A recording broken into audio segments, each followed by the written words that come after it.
Hello बच्चों, और क्या हाल चाल आप सबका? सब बढ़िया, मस्त। चलो यार, आज हम लोग केमिकल काइनेटिक्स में जीरो ऑर्डर रिएक्शन पे अपने स्टडी को कंटिन्यू रखूंगा। इससे पहले के लेक्चर में बात करूं तो हमने जीरो ऑर्डर रिएक्शन के बारे में पढ़ा था, जिसमें रेट कांस्टेंट के, टाइम और कॉन्सेंट्रेशन के बीच क्या रिलेशन होता है वो डिराइव किया था, और इसके अलावा graphs and characteristics of zero order reaction देखा था, जो कि बहुत ही इंपॉर्टेंट है जेई पॉइंट ऑफ व्यू या नीट पॉइंट ऑफ व्यू से मैं बात करूं। इसलिए यार आप लोग जो भी कैरेक्टरिस्टिक्स लिखवाया था या ग्राफ आप लोग को ड्रॉ करवाया था वो सब यार एक बार जरूर रीड कर लेना, बहुत ही जरूरी है, क्योंकि क्वेश्चंस वहां से डायरेक्ट पूछे जाते हैं।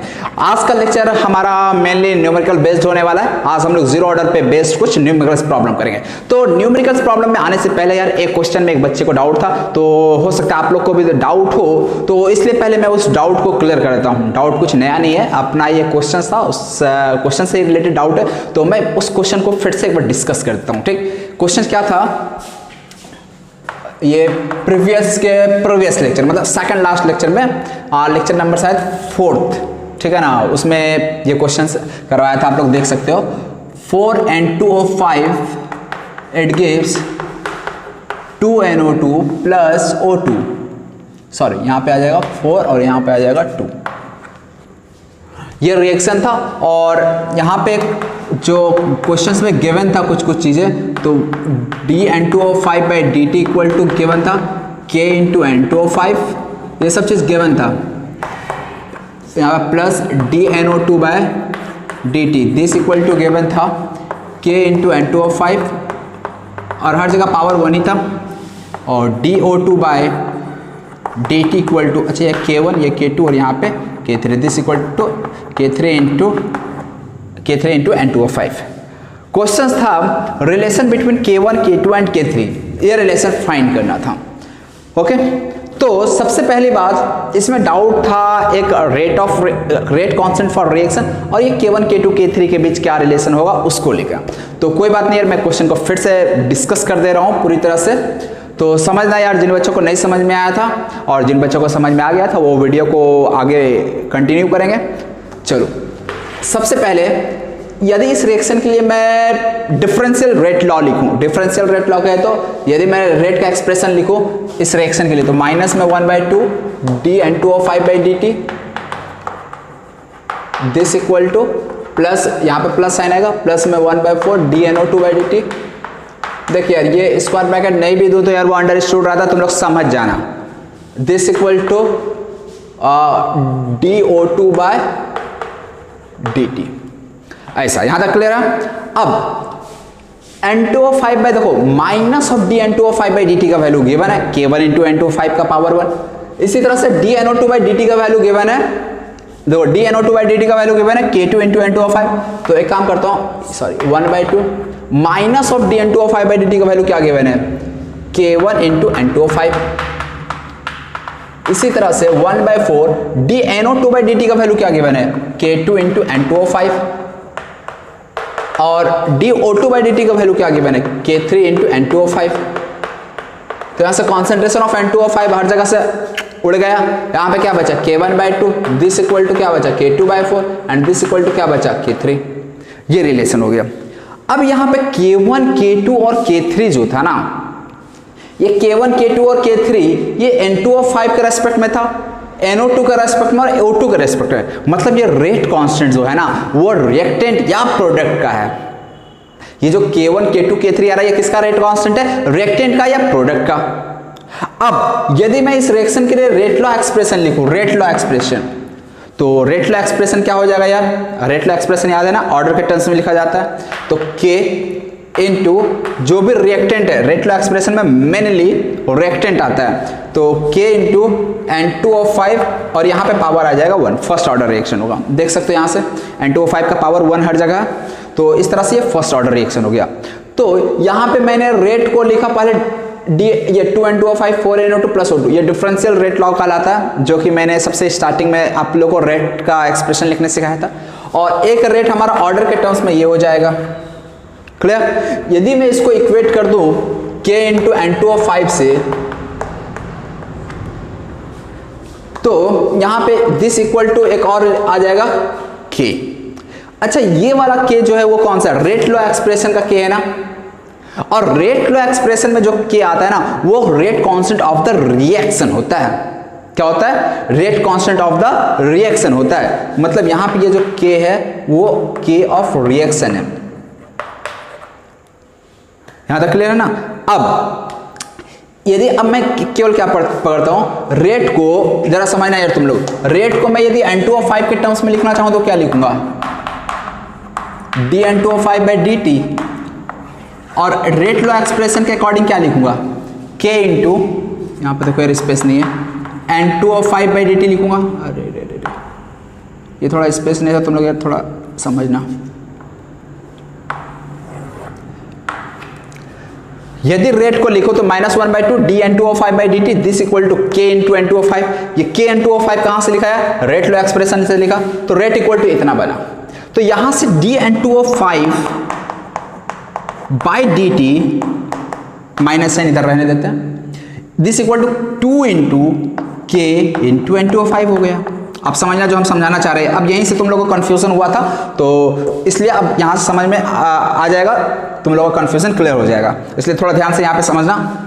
तो यहां पे क्या देखें, ये dN2O5/dt, क्या ये रेट ऑफ रिएक्शन है? क्या dN2O5/dt रेट ऑफ रिएक्शन है? नहीं, रेट ऑफ रिएक्शन नहीं है। रेट ऑफ रिएक्शन तो था 1/2 dN2O5/dt। तो dN2O5/dt क्या है? ये rate of change of reactant है ओनली, या rate of change of N2O5 है। और rate of change of N2O5 क्या आ रहा है? 2K इंटू N2O5 आ रहा है। तो यहां पे देखो, इसी को यदि यहां पे मैं क्वेश्चन में देखो तो dN2O5/dt, इसी को क्या नाम दे दिया गया? 2K को क्या नाम दे दिया? K1 दे दिया गया। यदि मैं इस एक्सप्रेशन को इससे रिलेट कर दूं तो क्या देख रहे हो, यहां पे 2K जो था ना उसको K1 से रिप्लेस कर दिया गया है। मतलब ये K1 जो है ना वो रिएक्टेंट का रेट कांस्टेंट है, मैं ऐसा बोल सकता हूं। किसका? रिएक्टेंट का N2O5। रिएक्शन का तो नहीं होगा, क्योंकि रिएक्शन का तो रेट है ही नहीं। ये रिएक्शन का रेट है क्या? नहीं, रिएक्शन का रेट तो हाफ dN2O5/dt हो रहा था, और यहां पे dN2O5 है, ये रेट किसका? रिएक्टेंट का N2O5 का रेट है। और N2O5 का जब रेट है तो यहां से 2K इंटू N2O5 आ रहा है, और इसी 2K को K1 कहा गया। मतलब यहां से एक चीज आ गया, K1 इक्वल टू क्या आ गया? 2K आ गया। ये क्या है? 2K। तो यहां से एक चीज समझना, अभी मैं उधर का पहले मिटा देता हूं, ये वाला पार्ट तो यार तुम लोगों को क्लियर ही था, ये मिटा देता हूं मैं। तो यहां से देखो, पहला K1 इक्वल टू 2K आ गया। इसी तरह से मैं रेट ऑफ रिएक्शन को NO2 के टर्म में लिखना चाहता हूं। किसके टर्म में? NO2 के टर्म में। तो रेट को पहले NO2 के टर्म में क्या लिखेंगे? तो 1/4 प्लस साइन आएगा dNO2/dt, and this equal to क्या हो जाएगा? Rate constant. अच्छा, ये तो हो गया रेट ऑफ, ये रेट ऑफ रिएक्शन है, ये रेट ऑफ रिएक्शन है। दिस इक्वल टू, अब रेट ऑफ रिएक्शन को तो मैं रेट लॉ एक्सप्रेशन से भी लिख सकता हूं। Rate of reaction, rate law expression से क्या होता है? K इंटू जो भी रिएक्टेंट है उसका पावर में ऑर्डर चढ़ा दो, ऑर्डर 1 है। क्लियर यहां तक? तो ये चलो, ये रेट ऑफ रिएक्शन था। लेकिन मैं dNO2/dt लिखता हूं, तो dNO2/dt इक्वल टू क्या आ जाएगा? 4K into N2O5। अब समझना यहां पे फिर से, क्या dNO2/dt ये रेट ऑफ रिएक्शन को रिप्रेजेंट करता है? नहीं, बिल्कुल नहीं रिप्रेजेंट करता है। ये क्या चीज को रिप्रेजेंट करता है? ये तो NO2 का रेट ऑफ चेंज को रिप्रेजेंट कर रहा है, और NO2 क्या है? प्रोडक्ट। मतलब ये प्रोडक्ट का रेट ऑफ चेंज बतला रहा है, और इस प्रोडक्ट का रेट ऑफ चेंज किसके बराबर आ रहा है? 4K के बराबर आ रहा है। तो मैं ऐसा बोल सकता हूं, ये जो रेट कांस्टेंट है ना वो प्रोडक्ट का रेट कांस्टेंट है, या NO2 का रेट कांस्टेंट है। रिएक्शन का रेट कांस्टेंट नहीं बोल सकते हैं। रिएक्शन का रेट कांस्टेंट क्या था ये पहले बताओ। रिएक्शन का मैं यदि रेट कांस्टेंट पूछूं तो क्या बोलोगे? तो रिएक्शन का रेट कांस्टेंट मैंने क्या माना था? K माना था। ये जो K दिख रहा ना, ये रेट कांस्टेंट है रिएक्शन का, ये है रेट कांस्टेंट रिएक्शन का। लेकिन NO2 का रेट कांस्टेंट क्या आ जा रहा है? 4 टाइम्स K आ जा रहा है, और इसी को नाम क्या दिया था? यहां से कंपेयर करो, dNO2/dt, इसी को K2 कहा गया था। मतलब K2 किसके बराबर आया? 4K के बराबर आया।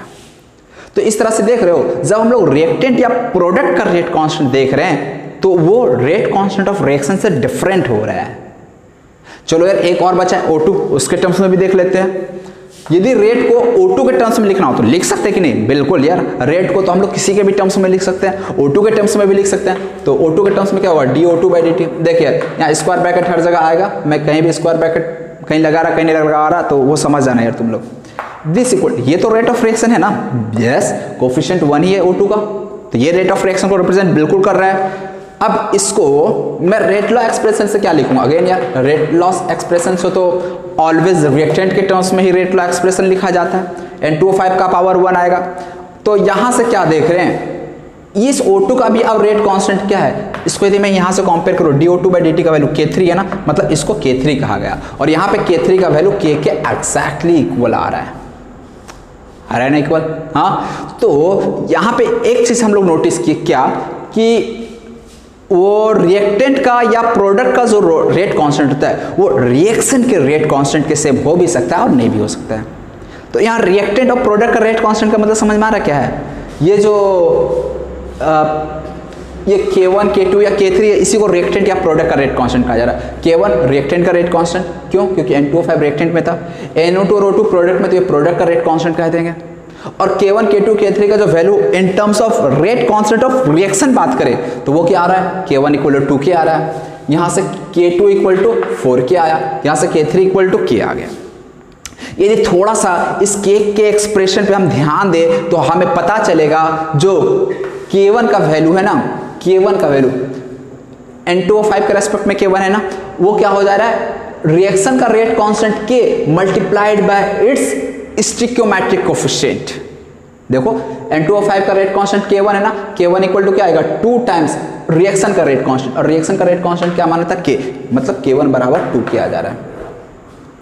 इसी तरह से NO2 क्या प्रोडक्ट है, प्रोडक्ट का रेट कांस्टेंट देखना चाहते हैं, मतलब dNO2/dt = K2 × N2O5, तो यहाँ K2 क्या, प्रोडक्ट का रेट कांस्टेंट, प्रोडक्ट का रेट कांस्टेंट K2 = क्या आएगा, इसका stoichiometric coefficient into rate constant of reaction, rate constant of reaction तो फिक्स है K, तो इस तरह से 4K होना चाहिए। देखो K2 = 4K आ जा रहा है। इसी तरह से O2 का रेट कांस्टेंट क्या है, K3 है, और K3 = क्या आ जा रहा है, कोफिशिएंट 1 और into rate constant of reaction K, तो 1 × K आ जा रहा है, दैट इज K। मतलब समझ रहे हो, मैं यहां से एक चीज बोल सकता हूं, K ऑफ रिएक्टेंट और प्रोडक्ट, रिएक्टेंट का लो या फिर प्रोडक्ट का लो, ये होता है K of reaction into stoichiometric coefficient, यानी किसी एक इंडिविजुअल रिएक्टेंट या प्रोडक्ट का रेट कांस्टेंट की बात करें तो वो K reaction into stoichiometric coefficient के बराबर हो जाता है। तो अब बहुत ही आसान हो गया ये चीज़। और इससे पहले जो मैंने एक सिंगल एक्सप्रेशन लिखा था =K लिख दिया था, वहाँ से भी K1 K2 K3 को इन टर्म्स ऑफ K निकाल सकते थे, जो हमने किया था स्टार्टिंग में =K यहाँ पे लिखा था ना, वहाँ से भी K1 K2 K3 निकालो, वही रिलेशन आ जाएगा। क्लियर है ये चीज़? तो अब तो दिक्कत नहीं जाना चाहिए यार इस क्वेश्चन में, ये K रिएक्टेंट ऑफ प्रोडक्ट और एक K रिएक्शन क्या है, दो रेट कांस्टेंट का बात हो रहा था, दो रेट कांस्टेंट किस चीज को डिनोट करता, अब समझ में आ रहा होगा उम्मीद है यार, अब क्लियर हो गया होगा तुम लोगों को। अब यदि क्लियर हो गया तो अब हम लोग जीरो ऑर्डर रिएक्शन पे बेस्ड अपने कुछ न्यू प्रॉब्लम्स को करना स्टार्ट करते हैं। ठीक, तो आप लोग यार कुछ लगे इंपॉर्टेंट तो नोट कर लेना, मैं इसे मिटा देता। तो चलो यार, जीरो ऑर्डर रिएक्शन पे न्यूमेरिकल करने से पहले यार थोड़ा सा बेसिक मैं आपको फिर से एक बार रिवाइज करा दे रहा हूँ, थोड़ा फास्ट में, इसलिए जो बच्चे को नहीं समझ में आया था यार वो इधर थोड़ा ध्यान से देखेंगे। मान लो यार कोई रिएक्शन ए से बी है, तो इसके लिए K का एक्सप्रेशन क्या आता था, यदि इनिशियल कॉन्सेंट्रेशन C0 है, फाइनल कॉन्सेंट्रेशन क्या हो जाएगा C0 - x, ये हो जाएगा x। इसी को हम लोग क्या कहते थे, CT कहते थे, कॉन्सेंट्रेशन एट टाइम T कहते थे। यहाँ से यदि मैं डायरेक्ट एक्सप्रेशन K की बात करूँ तो क्या आता था, याद है तुम लोग को? नहीं याद है तो देख लो यार, x, ये डेरिवेशन याद होना चाहिए, स्टेप्स माइनस डी, कोफिशिएंट यदि 1 है तो -dA/dt = K(a⁻0). क्यों, जीरो ऑर्डर रिएक्शन की भी बात कर रहे हैं इसलिए। तो यहाँ से -dA/dt = क्या हो जाता है, K(a⁻0) 1 हो जाएगा। फिर यहाँ से -dA = क्या हो गया, K × dt। फिर ये माइनस को इधर भेज दी तो -K × dt। फिर यहाँ से इंटीग्रेट कर देते थे हम, इंटीग्रेट कर देते तो क्या होता है, dA का इंटीग्रेशन a और लिमिट C0 से CT। राइट साइड में क्या हो जाएगा, -K × t, इसका इंटीग्रेशन 0 से t तक होता है। क्लियर है? ये सब ऑलरेडी देख लेना यार। इसका concentration CT - C0 = -KT, minus को इधर ले आओ तो C0 - CT = KT। यहाँ से K = क्या आ गया, C0 माइनस में CT अपॉन में T। ये के का वैल्यू हो गया, रेट कांस्टेंट का वैल्यू हो गया। यहाँ तक क्लियर है ना। अब के का एक्सप्रेशन ये होता है जीरो ऑर्डर के लिए, याद रखना, लेकिन कब, जब ए का कोफिशिएंट 1 हो तब। अब मान लो यार मैं सी टी निकालना चाहता हूँ, सी टी इक्वल टू क्या होगा, तो सी टी इक्वल टू क्या है, यहाँ से देखो तो के टी इक्वल टू क्या आ जाएगा, C not minus C T, तो सी टी इक्वल टू क्या हो गया, c not minus k T, यही होगा ना। और सी टी इक्वल टू क्या है यार, वहाँ से देखो तो एक्स के टर्म में सी नॉट माइनस एक्स, तो यदि मैं एक्स निकालना चाहूँ तो एक्स का वैल्यू क्या आ जा रहा है, के इंटू टी। मतलब concentration at time T actually क्या हो चुका, सी नॉट माइनस के इंटू, समझ में आया। यानी कॉन्सेंट्रेशन एट टाइम टी पूछ दिया जाए ए के लिए तो क्या हो जाएगा, C not minus k t. यदि पूछ दिया जाए बी का कॉन्सेंट्रेशन क्या होगा एट टाइम टी, तो क्या बोलूंगा, एक्स के बराबर, और एक्स का वैल्यू क्या है, के टी के बराबर, यानी के टी के बराबर। ठीक, ऑलरेडी यार ये सब डिस्कस कर दिए थे। मान लो यार यहाँ ए का कोफिशिएंट 1 के अलावा कुछ और होता, 1 के अलावा कुछ और होता, तो क्या एक्स का वैल्यू वही आता, नहीं, फिर चेंज हो जाता।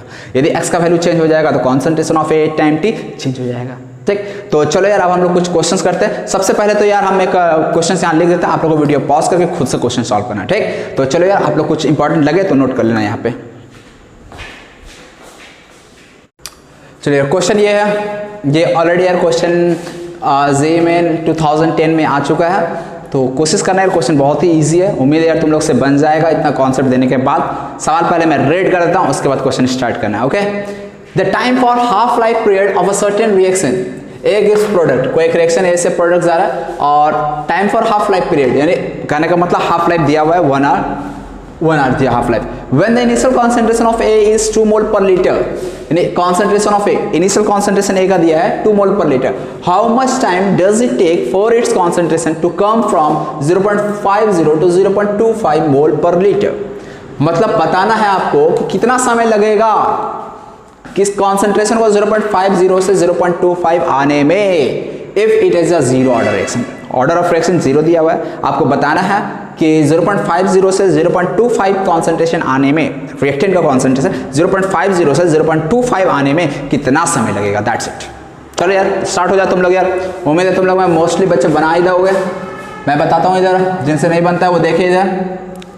सबसे पहले यार हाफ लाइफ दिया हुआ है, सवाल यदि ना समझ में आए कोई बात नहीं है, सवाल ना समझ में आए तो कोई बात नहीं, घबराने की जरूरत नहीं है। सबसे पहले आप लोगों को यार किसी भी सवाल करने का तरीका होता है, क्या तरीका होता है, जो चीज फाइंड आउट करना है सबसे पहले उसके लिए फॉर्मूला या जो भी एक्सप्रेशन होता है ना वो लिख लो, उसके बाद अपने आप रास्ता दिख जाएगा, उसके बाद फिर मेरा जरूरत ही नहीं पड़ेगा आप लोग को। हमें निकालना क्या था यार, how much time does it take for its concentration to come from 0.50 to 0.25, हमें टाइम निकालना है, कॉन्सेंट्रेशन को 0.50 से 0.25 तक पहुंचने में कितना समय लग रहा है, कोई बात नहीं यार, एक्सप्रेशन जो होता है लिख लो, जीरो ऑर्डर के लिए एक्सप्रेशन क्या होता है, तो ए से प्रोडक्ट आ रहा है, के इक्वल टू क्या होगा, C not minus C T upon में टी, यही होता है ना। K equal to C naught का वैल्यू ऑलरेडी दिया है, कितना दिया है 0.50, सी टी का वैल्यू 0.25, यही ना पूछा गया 0.50 से 0.25, और टाइम कितना लग रहा है ये तो हमें नहीं पता, यही तो हमें निकालना है। अब टाइम कैसे पता चल जाएगा, जैसे यदि हमें के पता चल जाए तो टाइम पता चल जाएगा। अब यार तुम लोग बता के कैसे निकाला जाएगा, तब सवाल पढ़ो फिर से दोबारा, अपने आप रास्ता दिख जाएगा यार हमें करना क्या है क्वेश्चन में। चलो यार फिर से सवाल पढ़ते हैं। The time for half life period of a certain reaction is 1 hour, मतलब टाइम हाफ लाइफ दिया हुआ ना टी हाफ। अब बता यार जीरो ऑर्डर रिएक्शन के लिए टी हाफ का एक्सप्रेशन क्या होता है, बताए देना क्या होता है, सी नॉट अपॉन में 2k, काम हो गया काम। टी हाफ दिया है 1 आवर, सी नॉट अपॉन में 2k, सी नॉट का वैल्यू कितना है यार, initial concentration of reactant is 2 mole per litre, यहाँ पे 2 मोल पर लीटर दिया है, ये उड़ा दे, के का वैल्यू कितना आ गया 1 आ गया, और यदि के का वैल्यू 1 आ गया तो यार अब बता यार सवाल इससे और क्या इजी तुम उम्मीद कर रहे हो, ये 0.25 ऊपर बचेगा, टी इधर आ गया तो यहाँ से टी इक्वल टू क्या आ गया 0.25। अच्छा ये किस यूनिट में आएगा, के का यहाँ पे वैल्यू क्या था 1, और टी हाफ जो था 1 आर था ना, तो ये भी जो आएगा वो किस यूनिट में आएगा, आर में आएगा। तो इस तरह से आंसर जो हो जाएगा टी इक्वल टू 0.25 आर, हो गया कहानी खत्म, बस यही सवाल में करना था, कितना इजी सवाल था।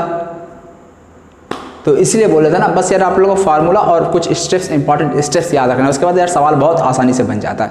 ठीक, तो यही यार जेईई मेन 2010 में क्वेश्चन आया हुआ था। चलो अब नेक्स्ट क्वेश्चन पे आते हैं, आप लोग इसको नोट कर लेना। नेक्स्ट क्वेश्चन यार ये है, क्वेश्चन मैं रीड कर दे रहा हूं, उसके बाद स्टार्ट हो जाना तुम लोग। For zeroth order reaction a gives b, concentration of a not का मतलब एट टी इक्वल टू 0, ठीक है। इनिशियल कॉन्सेंट्रेशन दिया है 0.01 molar, concentration of a time T कितना दिया है 0.008 मोलर आफ्टर टाइम 10 मिनट। मतलब ये जो कॉन्सेंट्रेशन ऑफ ए दिया है ना, ये आफ्टर 10 मिनट का दिया है, ठीक, 0.008 हो जा रहा है। 10 हाफ लाइफ आपको बताना, क्या हाफ लाइफ बताना है, कोशिश करो यार खुद से, उम्मीद यार बन जाएगा तुम लोगों से। चलो जिनसे नहीं बनता वो इधर देखें। Zeroth order reaction, A not का वैल्यू और ए टी का वैल्यू दे दिया, हमें निकालना हाफ लाइफ। सबसे पहला काम क्या होता है, यदि कुछ नहीं काम कर रहा दिमाग, सबसे पहला काम देखो फाइंड आउट क्या करना है। जिस चीज को फाइंड आउट करना उसके लिए फार्मूला या एक्सप्रेशन लिखो, अपने आप आगे का रास्ता दिख जाएगा, ठीक। तो चलो यार हिंट मिल गया हो तो स्टार्ट हो जाओ, नहीं पता फिर इधर देखो। टी हाफ हमें निकालना, टी हाफ इक्वल टू क्या हो जाएगा जीरो ऑर्डर के लिए सी नॉट अपॉन 2k। अब t half equal to C not upon 2k, हमें सी नॉट का वैल्यू क्या दिया है, इनिशियल कॉन्सेंट्रेशन कितना है दिया 0.01, अब बाय में 2 इंटू के, बस यदि ये के पता चल जाए तो टी हाफ पता चल जाएगा। अब यार यही चीज नहीं दिया है हमें के का वैल्यू कैसे निकलेगा, कोई बात नहीं यार, सवाल फिर से पढ़ो। ए नॉट का वैल्यू, ए टी का वैल्यू दिया आफ्टर 10 मिनट, आ जाएगा। हाँ, के का एक्सप्रेशन लिख दो जीरो ऑर्डर के लिए, C not minus C T upon में टी, यही तो होता है। और K equal to C naught का वैल्यू इनिशियल कॉन्सेंट है 0.01, फाइनल कॉन्सेंट्रेशन कितना है 0.008 और होल डिवाइडेड बाय टाइम। यहाँ से ए नॉट से ए टी आने में कितना समय लग रहा है, 10 मिनट लग रहा है, क्लियर। इसको मैं ऐसा लिख दूँ 0.010 और ये है 0.008, तो के का वैल्यू कितना आ जाता है 0.002, क्लियर। 10 मिनट और बाय में 10, मतलब ये वैल्यू आ जा रहा है 2 इंटू 10 का पावर कितना हो जाएगा -3 और एक और 10, 2 इंटू 10 के बाद -4 आ जा रहा है के का वैल्यू। कोई बात नहीं यार, तो यहाँ से टी हाफ इक्वल टू के का वैल्यू यहाँ पर पुट कर दो। 0.01 को मैं क्या लिख सकता हूँ 10 का पावर -2, 2 इंटू के का वैल्यू क्या है 2 इंटू 10 टू द पावर -4, यही है ना।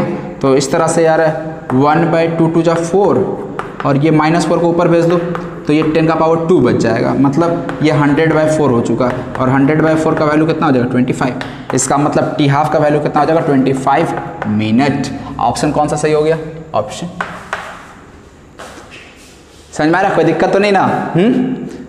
कितना आसान सवाल है। तो बस यार बेसिस जो आपको फार्मूला और ये है ना जीरो ऑर्डर रिएक्शन, देखो यार जीरो ऑर्डर रिएक्शन पे बेस्ड क्वेश्चन आएगा तो यार बन जाएगा, इतना तो गारंटी है, क्योंकि क्वेश्चन बहुत ही सिंपल होता है, जैसा दिख रहा है वैसे ही होता है। तो चलो यार नेक्स्ट क्वेश्चन पे आते हैं, आप लोग नोट कर लो।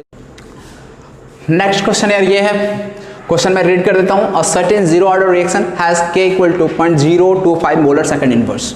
तो यार देखिए कभी कभी क्या होता है ना, ये जीरो ऑर्डर रिएक्शन नहीं लिखा होता है। अ certain reaction has K equal to इतना फॉर द डिसअपीयरेंस ऑफ ए, फिर आगे what will be the concentration of A after 15 second if the initial concentration is 0.50 molar. तो यदि मान लो ऑर्डर नहीं दिया हो रिएक्शन का, तो अभी तो आप लोग केवल जीरो ऑर्डर पढ़े हो, अभी आगे फर्स्ट ऑर्डर भी पढ़ोगे, सेकंड ऑर्डर तो नहीं पढ़ना है बट जीरो ऑर्डर और फर्स्ट ऑर्डर तो पढ़ना ही आपको डिटेल में। तो बहुत बार ये के का वैल्यू दे दिया है, हमें ऑर्डर ऑफ रिएक्शन ही नहीं पता, तो हम के का जो रेट कांस्टेंट है, जैसा अभी हमने rate constant for zero order निकालना सीखा ना, जीरो ऑर्डर के लिए के का वैल्यू क्या होता है C not minus C T upon में टी। इसी तरह से के का हम लोग फर्स्ट ऑर्डर के लिए भी एक्सप्रेशन निकालेंगे, तो दिक्कत आ जाता है यार के का वैल्यू हम लोग जीरो ऑर्डर, मतलब के का फॉर्मूला कौन सा लगाए, जीरो ऑर्डर के लिए लगाएंगे या फर्स्ट ऑर्डर के लिए लगाएंगे, मतलब रिएक्शन देख के पता ही नहीं चलता रिएक्शन जीरो ऑर्डर या फर्स्ट ऑर्डर है। कि यहाँ पे तो चलो जीरो ऑर्डर लिख दिया, मान लो नहीं लिखा होता और certain reaction has K equal to ऐसा, तो फिर कैसे पहचानते रिएक्शन का ऑर्डर क्या है, क्या तरीका है। हाँ याद है, याद है नहीं याद है यार, देखो यार तुम लोग को बताए थे मोलर पर सेकेंड होता है यूनिट, किसका होता है, यदि के का यूनिट मोलर पर सेकेंड है तो ये किसके लिए होता है, जीरो ऑर्डर रिएक्शन के लिए होता है। और ये सब अब याद होनी चाहिए। फर्स्ट ऑर्डर के लिए क्या होता है यार, second inverse, only second inverse, और मोलर सेकंड इनवर्स है, इसका मतलब ये जीरो ऑर्डर रिएक्शन है। तो ऑलरेडी यार ये सब चीज़ ऑलरेडी आप बेसिक्स में ही बताए थे कि इस तरह से हो सकता है क्वेश्चन घुमा दे कंफ्यूज करने के लिए, तो इसलिए यार ये सब पता होना चाहिए आप लोग को। चलो फिलहाल यहाँ जीरो ऑर्डर लिख कर काम ही आसान कर दे, कोई दिक्कत ही नहीं है इसमें। disappearance of A. What will be the concentration of A after 15 seconds? If the initial concentration is given, तो कुछ नहीं यार, K equal to C naught minus CT upon में T, सब कुछ तो यार given है। K का वैल्यू कितना है 0.025, इनिशियल कॉन्सेंट्रेशन भी दिया है 0.50, CT का कॉन्सेंट्रेशन कितना दिया है, कॉन्सेंट्रेशन एट टाइम T। अच्छा निकालना है what will be the concentration at time after 15 second. तो यार लो सवाल कितना ईजी हो गया तो 15 इंटू, अब ये मल्टीप्लाई करके यार तुम लोग खुद से कर लेना, ठीक है ना, ये खुद से कर लेना यार, रुको यार कर ही देता हूँ मैं। 15 इंटू 0.025 दैट इज 25 बाय में 1000, और ये आ जाएगा 0.50 माइनस CT, ठीक। इसको यदि मैं कैलकुलेट करूँगा तो 25 40 ज़ा 5 3 ज़ा 5 8 ज़ा, ये वैल्यू 3/8 आता है। 3/8 का तो 0.8 3 ज़ा 24 6 60 8 7 ज़ा 56 8 5 ज़ा 0.375। तो CT का वैल्यू कितना आ जाएगा 0.50 माइनस में 0.375, तो ये वैल्यू निकल कर आता है, इसको 500 कर देता हूँ तो कितना आ जाएगा 0.125 आ जाएगा। 0.125 ऑप्शन में दिख रहा है ऑप्शन, ठीक है ना। बहुत ही आसान सवाल था यार, इसमें कुछ दिमाग लगाने का था ही नहीं, बाकी दोनों क्वेश्चन से ये क्वेश्चन इजी था। चलो यार एक और क्वेश्चन हम लोग इसे बेस्ट करते हैं, मिटा देता हूँ इसे इससे पहले। नेक्स्ट क्वेश्चन यार ये है, थोड़ा अच्छा क्वेश्चन है, ठीक, थोड़ा अच्छा क्वेश्चन है, बहुत ज़्यादा अच्छा क्वेश्चन भी नहीं है। जीरो ऑर्डर रिएक्शन पे यार बस बेस्ट इसी तरह का क्वेश्चन बनता है, कोशिश करो यार बना दोगे उम्मीद है। For zero order reaction variation of x with time, अब यहाँ पे एक्स का वेरिएशन विद टाइम दिया हुआ है ग्राफ के थ्रू, एक्स है मोल पर डेसीमीटर क्यूब और ये है टाइम मिनट में। At initial concentration of the reactant as इतना मोल पर डेसीमीटर क्यूब, हाँ इनिशियल कॉन्सेंट्रेशन रिएक्टेंट का दिया 17.32, हाफ लाइफ पीरियड इज, मतलब टी हाफ आपको कैलकुलेट करना, कर लोगे। सबसे पहला काम क्या है बताओ, टी हाफ सबसे पहला काम क्या है, C0/2 के टी हाफ का जो फार्मूला होता है एक्सप्रेशन वो लिखो। तो देखा यार टी हाफ के लिए हमें C0 और K का वैल्यू चाहिए होगा। C0 का वैल्यू तो इनिशियल कॉन्सेंट्रेशन गिवन है 17.32 बाई 2K, यदि हमें K पता चल जाएगा तो टी हाफ का वैल्यू पता चल जाएगा। K कहाँ से पता चलेगा यार, तो X और T के बीच ग्राफ दिया है, तो पहले यार मुझे X और T के बीच का रिलेशन बता सकते हो। यदि मान लो यार कोई रिएक्शन A से B जा रहा है, ये C0 A 0 है तो C0 माइनस X, ये X का वैल्यू क्या आता था याद है, X इक्वल टू क्या आता था K इंटू टी। देखिए लेक्चर स्टार्टिंग में पहले बताए थे, एक तो पहले ही बताए थे और आज भी ये वैल्यू बता दिए थे। देखो यार मैंने पहले ही बता दिया था, ये सबका जरूरत पड़ने वाला, तो इसलिए यहाँ से यदि X इक्वल टू के टी है, अब देखो यार ग्राफ है, क्या बताया था हमें, मान लो y इंटरसेप्ट और क्या बोलते हैं स्लोप चेक करना है, तो क्या करते थे x इक्वल टू के टी, तो यहाँ पे y एक्सिस में जो है इसको y से रिप्लेस करो, तो x हमारा y एक्सिस में, उसको y से रिप्लेस किए, k इंटू एक्स एक्सिस में t है, इसको t से रिप्लेस करो। अब ये x कंफ्यूज मत हो जाना यार, ठीक है ना, ये y एक्सिस है x एक्सिस है, एक्चुअली x एक्सिस यहाँ पे टाइम है और y एक्सिस में x है, x कहे तो वॉल्यूम है, ठीक, सॉरी वॉल्यूम नहीं मोलारिटी या कॉन्सेंट्रेशन है। तो इसको y equal to M X plus C से यदि कंपेयर करते हैं तो एम एक्स प्लस सी से अब स्लोप क्या आ जाएगा, स्लोप क्या आ जाएगा k के बराबर, मतलब स्लोप आ गया हमारा k के बराबर।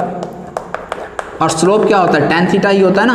देखिए ये सब बेसिक्स सब तुम लोग को आना चाहिए, 12th में आ गए यदि बेसिक्स, यदि मान लो यार ये सब बेसिक्स क्लियर नहीं है तो कोई बात नहीं यार, जीतू सर JITTU वाले जीतू सर जाना यार, बेसिक्स एक बार देख लेना, सब कुछ क्लियर हो जाएगा, बिल्कुल क्लियर क्लियर हो जाएगा। ये सब जो भी बेसिक्स आप लोगों को ज़रूरत पड़ता है, हो सकता है यार बायो वाले स्टूडेंट्स को थोड़ा दिक्कत जाए, जाना तो नहीं चाहिए क्योंकि बेसिक्स ऑलरेडी पढ़ा दिया जाता है 11th के स्टार्टिंग में, फिर भी दिक्कत हो तो आप लोग देख सकते हो यार, वहाँ पे बहुत ही सिंपल वे में समझाया गया हर एक चीज़ को। चलो tan थीटा, थीटा का वैल्यू क्या हो जाएगा tan 60 degree, tan 60 equal to क्या होता है यार, tan 60 का वैल्यू √3, ये सब तो 10th में ही पढ़ के आए हो, और √3 का वैल्यू कितना हो जाता है 1.732, मतलब कि हमें k का वैल्यू एक तरह से पता चल गया 1.732। यदि k का वैल्यू पता चल गया तो अब क्या, अब बचा कुछ क्या सवाल में, बस मैथ्स बचाया। ये तो यार कोई भी 5वीं छठा का बच्चा भी सॉल्व कर देगा। 17.32 बाय में 2 इंटू के का वैल्यू क्या है तो 1.732, ये पॉइंट हटेगा तो 2 0, ये पॉइंट हटेगा 3 0, ऊपर केवल बचेगा 1 0, अब ये सब यार मैंने बताऊंगा, ये सब तुम लोग कर लेना। टी हाफ का वैल्यू कितना आ गया 5 मिनट। ऑप्शन कौन सा करेक्ट हो जाएगा, ऑप्शन ए। कोई दिक्कत? बहुत इजी था। नोट कर लो यार। नेक्स्ट क्वेश्चन पे आते हैं हम लोग। नेक्स्ट देखिए एक बहुत ही छोटा सा प्यारा सा सवाल है। 3a gives product, rate law expression दिया हुआ है इस रिएक्शन के लिए r इक्वल टू के टू द पावर 0 दिख रहा होगा, ये जीरो ऑर्डर रिएक्शन है और ऐसे भी अपना जीरो ऑर्डर ही चल रहा है तो सारा का सारा जो रिएक्शन होगा वो जीरो ऑर्डर ही होगा। Calculate concentration of a time t equal to t. आपको बताना है ए का कॉन्सेंट्रेशन क्या होगा एट टाइम t, क्या होगा ए का कॉन्सेंट्रेशन। तो देखो यार इससे पहले जो क्वेश्चन करते थे और इस क्वेश्चन में क्या डिफरेंस है पहले वो समझो। अब डायरेक्ट आग बंद करके ये फार्मूला मत लगा देना। एट टाइम टी पूछा गया तो यार यहाँ से k t equal to C not minus t, तो सी टी का वैल्यू आ गया c not minus k t. यदि ऐसा करते हो तो हो जाएगा गलत। क्यों गलत हो जाएगा? क्योंकि ये वाला जो फार्मूला एक्सप्रेशन लाया गया है वो ए गिव्स प्रोडक्ट मतलब ए का 1 मोल के रेस्पेक्ट में कैलकुलेट किया गया था। यहाँ पे ए का 1 मोल नहीं है, कितना मोल है 3 मोल से है। तो अब हमें कॉन्सेंट्रेशन एट टाइम टी निकालना, तो कैसे क्या करेंगे? तो एक तो तरीका है यार, आप बिल्कुल बेसिक से चलो, मतलब जिस तरह से हमने रिलेशन को डिराइव किया था बिल्कुल उसी तरीके से चलो, आ जाएगा आंसर, कोई दिक्कत नहीं होगा। चलो यार मैं देखो दिखा देता हूँ कर 3a गिव्स प्रोडक्ट पी। यदि इसका इनिशियल कॉन्सेंट्रेशन सी नॉट था तो ये सी नॉट माइनस क्या लिखेंगे 3x और ये क्या हो जाएगा समथिंग, प्रोडक्ट से हमें मतलब नहीं है। यहाँ तक तो क्लियर है? तो चलो यदि मैं rate law expression minus d A by D t लिखूँ तो क्या हो जाएगा k into a to the power 0 ही आएगा।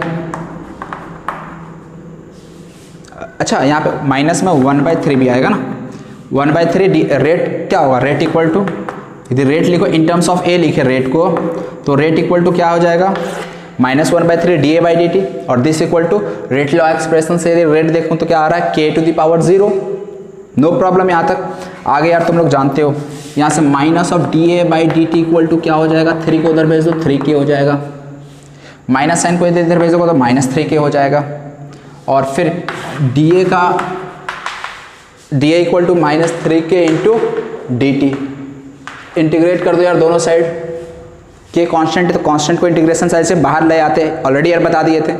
तो यहाँ से यदि इनिशियल कॉन्सेंट्रेशन सी नॉट है, फाइनल कॉन्सेंट्रेशन कितना है सी नॉट माइनस 3x, इसको मैं सी टी लिख देता हूँ, ठीक है ना। सी टी मतलब सी नॉट माइनस 3x, वो समझ जाना तुम लोग। तो c t minus c not, और हमें सी टी ही तो निकालना है, तो जो भी वैल्यू आएगा डायरेक्ट आंसर आ जाएगा। This equal to -3k into इन टाइम का इंटीग्रेशन 0 से t, तो ये क्या आ जाएगा -3kt। तो सी टी का वैल्यू क्या आ गया सी नॉट माइनस 3kt। यही तो हमसे पूछा गया, समझ में आया। मान ले यार x का वैल्यू पूछ दिया गया होता, x का वैल्यू क्या होगा, तो x का वैल्यू देखो यार क्या होगा 3x का वैल्यू किसके बराबर है 3kt के बराबर है। तो यहाँ से x का वैल्यू क्या आ रहा है x का वैल्यू kt, मतलब x जो है ना वो सेम रहने वाला है, x का वैल्यू सेम रहने वाला है, ठीक। तो यहाँ से केवल जो कोफिशिएंट है ना उसको आपको यहाँ पे मल्टीप्लाई करते चलना है। और तुम लोग को यार बताए थे, अच्छा चलो रहने दो। तो इस तरह से इसका जो आंसर हो जाएगा concentration of A at time t क्या हो गया answer C not minus 3k into T, क्या हो जाएगा C not minus 3k into T. मतलब कि यदि डायरेक्ट यदि आंसर देना हो तो क्या करोगे, सी नॉट माइनस यहाँ x होता था, x की जगह पे बस कोफिशिएंट ऑफ ए जो भी रहेगा ना उससे आपको मल्टीप्लाई कर देना इंटू के टी, क्योंकि x का वैल्यू तो के टी ही रहता है, x का वैल्यू के टी रहता है, बस जो भी कोफिशिएंट हो वो 3 इंटू उतना हो जाएगा। अब भी देख रहे हो x का वैल्यू के टी ही आ रहा है, क्लियर। तो चलो यार एक और सवाल इस पे बेस्ट कर लेते हैं, छोटा सा एकदम नोट कर लेना तुम लोग।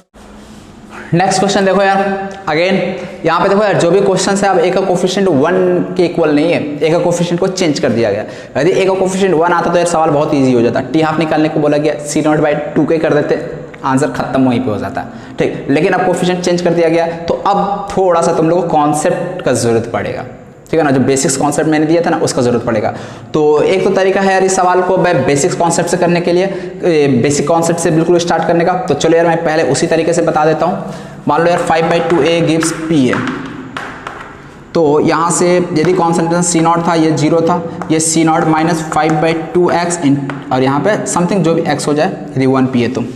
अब यहाँ से यदि -1/5/2 आएगा dA/dt and this equal to k into a to the power 0, that is वही रह जाएगा। तो यहाँ से -dA/dt इक्वल टू क्या आ गया, 5/2 को उधर भेज देता हूँ, 5/2k हो जाएगा। तो यहाँ से minus of dA equal to क्या आ गया, 5/2k इंटू dt को इंटीग्रेट कर दो, ये माइनस साइन को भी इधर ले आओ, ये C0 से CT हो जाएगा, ये 0 से। अभी देखो यार बिल्कुल बेसिक से बता रहा हूँ, टी हाफ का मतलब क्या, CT का वैल्यू जब C0/2 हो जाएगा वही हो जाएगा हमारा टी हाफ। तो चलो यार पहले हम लोग रिलेशन तो निकाल ले K और T में। तो यहाँ से CT माइनस C0 आ जाएगा, this equal to -5/2 into K into T आ जाएगा। इस माइनस को आप इधर ही भेज दो यार दोबारा, तो ये C0 minus CT equal to 5/2KT आ गया। तो CT का वैल्यू क्या आ गया यार, CT का वैल्यू C/2 माइनस 5/2KT आ गया। कोई दिक्कत? अब हमें निकालना था टी हाफ। टी हाफ क्या हो जाता है, टी हाफ के लिए कॉन्सेंट्रेशन एट टाइम टी क्या हो जाना चाहिए, इनिशियल कॉन्सेंट्रेशन का हाफ। स्टार्टिंग का कॉन्सेंट्रेशन हमने C0 माना, तो फाइनल कॉन्सेंट्रेशन क्या हो जाना चाहिए, C0/2 हो जाना चाहिए। तो बस CT का वैल्यू C0/2 पुट कर दो, आ जाएगा यार आंसर। तो यहाँ से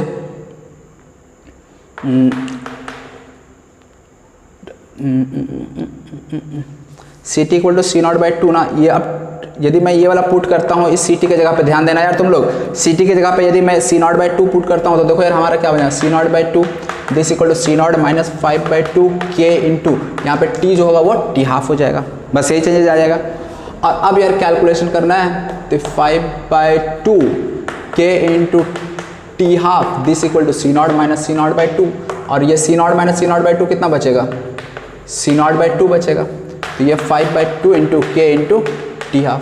तो यहाँ से T हाफ इक्वल टू क्या आ जा रहा है, 2, इधर 2 उड़ गया, ये C0 अपॉन में 5K आ गया, बाकी चीज़ तो उड़ गया ना।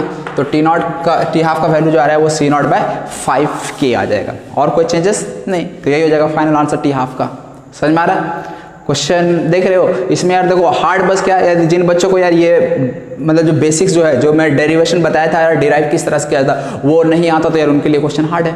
और जिनको यार ये चीज़ समझ में आता तो फिर देख लो बिल्कुल यार बेसिक कॉन्सेप्ट इसमें लग रहा है, इसीलिए बताया था यार हर एक चीज़ को बेसिक से पढ़ना बहुत ज़रूरी है। तो नीट और जेईई मेन की बात करूँ तो इस तरह का क्वेश्चन नहीं आएगा। नीट और जेईई मेन में यार अब तक तो जो भी कोफिशिएंट ए का लिया गया 1 उसके रेस्पेक्ट में सवाल बना है, ए के अलावा कोफिशिएंट 1 के अलावा सवाल पूछा नहीं गया, तो इसलिए यार ज़्यादा टेंशन वाली बात नहीं है। हाँ एडवांस में हो सकता है यार पूछ दिया जाए, तो इसलिए यार बिल्कुल आपका बेसिक्स जो है ना वो यार कॉन्सेप्ट इन डेप्थ कॉन्सेप्ट होना चाहिए तुम, ठीक है ना। किसी भी चीज़ को पढ़ो तो इन डेप्थ पढ़ना है, तभी यार सवाल किसी भी तरह का पूछ दिया जाए बन जाएगा। तो देखो यार यहाँ पे बस कॉन्सेप्ट एक बार मैं फिर से बता दे रहा हूँ। यहाँ पे 5/2A gives P C0 minus 5/2x, इधर x आ गया, रेट लॉ एक्सप्रेशन से लिखा मैंने ये एक्सप्रेशन, यहाँ से मैंने किया यहाँ तक, तो CT इक्वल टू आ गया होगा। अब इसके बाद टी हाफ के लिए हमें बताना है, टी हाफ के लिए क्या हो जाएगा, CT का वैल्यू। यदि हाफ लाइफ की बात कर रहे हैं तो हाफ लाइफ का मतलब क्या, कॉन्सेंट्रेशन, फाइनल कॉन्सेंट्रेशन क्या हो जाना चाहिए, इनिशियल का हाफ होना चाहिए। CT मतलब C0/2 हो जाना चाहिए, तो CT के यहाँ पे C0/2 पुट कर दिया, और टाइम क्या हो गया, टी हाफ हो गया। जब कॉन्सेंट्रेशन इनिशियल का हाफ हो जाएगा तो जो टाइम होगा वो टी हाफ हो जाएगा ना, तो इसलिए यहाँ से टी को टी हाफ से रिप्लेस कर दिया, CT को C0/2 से रिप्लेस कर दिया, उसका सॉल्व किया, टी हाफ का वैल्यू आ गया C0/5 के। So simple. इस सवाल को यार एक और इजी तरीके से करने का तरीका है, तो वो भी तरीका मैं बता देता हूँ, ठीक है। तो लगेगा यार सवाल कितना ईजी था, तो चलो यार मैं वो भी तरीका बता देता हूँ तुम लोगों को। स्पेस तो देख ही रहा है, यहीं पर देखो मैं सॉल्व कर देता हूँ। टी हाफ का एक्सप्रेशन क्या होता है तुम लोग बताओ, C0/2K होता है, क्या होता था ना, कब होता था, जब ए का कोफिशिएंट 1 होता था तब ऐसा होता था।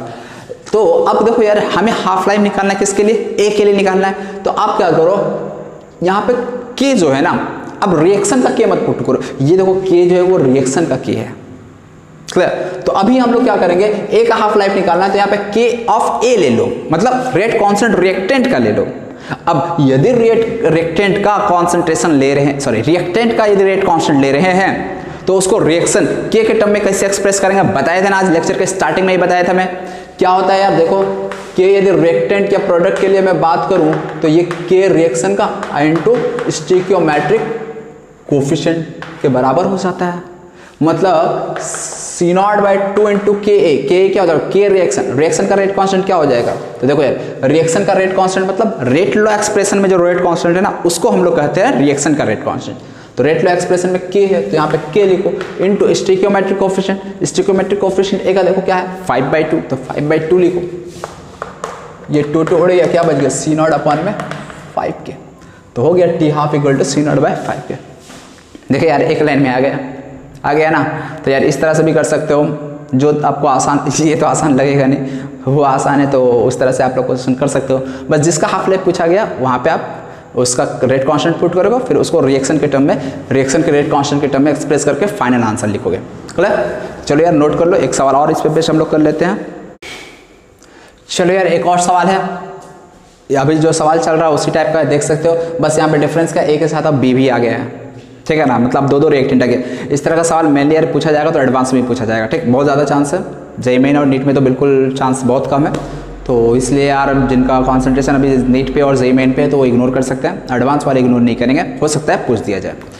a + 2b gives p, rate equal to k to the power 0, b to the power 0 है।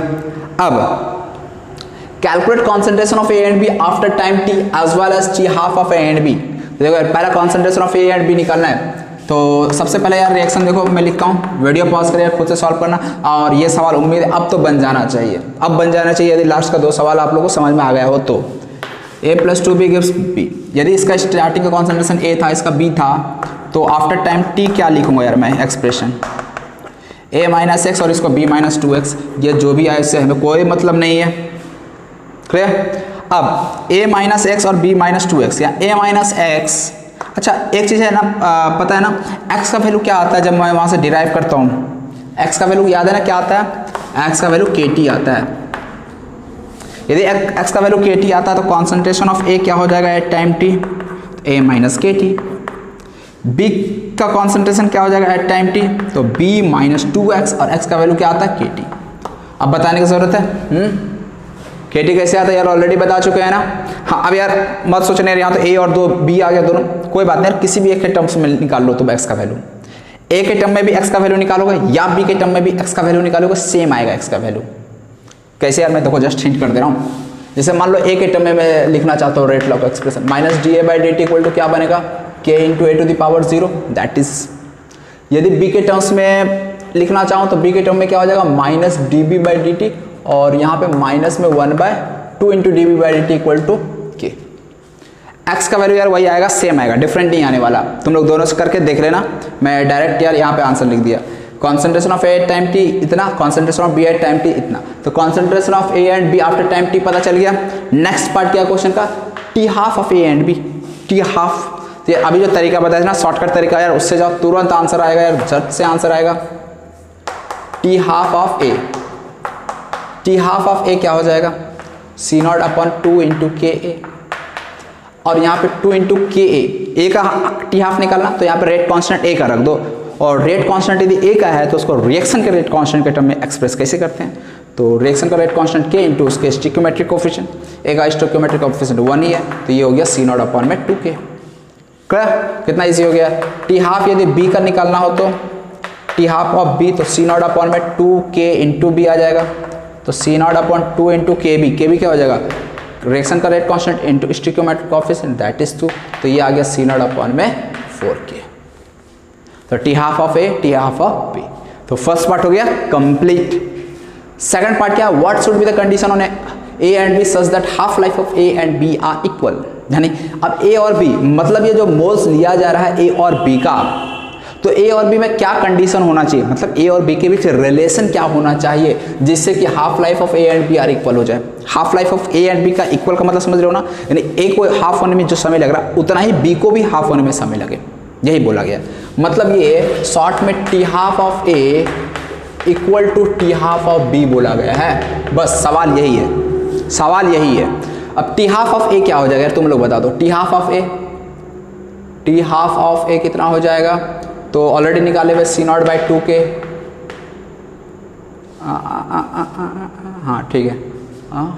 अच्छा स्टार्टिंग का कॉन्सेंट्रेशन कितना था, अच्छा यहाँ पे C0 को रिप्लेस कर लेना यार, t half of a, C0 का वैल्यू कितना था a था ना, और इसका वैल्यू कितना था b था, ठीक है ना। C नॉट मतलब इनिशियल कॉन्सेंट्रेशन, तो A के लिए जब निकाल रहे तो A का इनिशियल कॉन्सेंट्रेशन स्मॉल A था, B के लिए निकाल रहे तो B का इनिशियल कॉन्सेंट्रेशन स्मॉल B था।